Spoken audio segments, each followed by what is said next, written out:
Thank you, Mr. Chairman. I move to strike last word. Gentleman's recognized. Thank you. I want to thank my friend, the gentleman from Kentucky, for his work sponsoring this important legislation, which I'm a co-sponsor of. We both sit on the China Select Committee.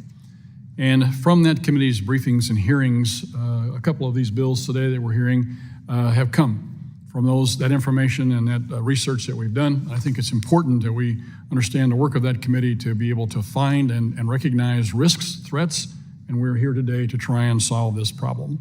As many of you are aware, there's been a lively debate around restrictions on U.S. investments into adversarial countries, particularly China.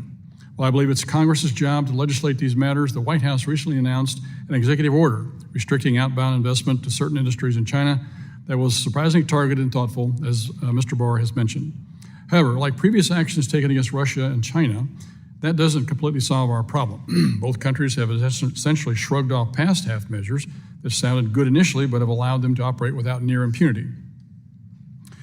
Chinese companies like Huawei aren't dependent on investment. They rely on the sale of goods and services, the importation of cutting-edge technologies, and access to the dollar-led financial system. Mr. Barr's sanctions would make much of this impossible. And while the bill takes very strong actions, it does so thoughtfully. It's about Chinese firms that support Beijing's military ambitions and human rights abuses and goes directly after them. This is targeted, it's a well-crafted bill, and it's going to make our enemies weaker and our people safer.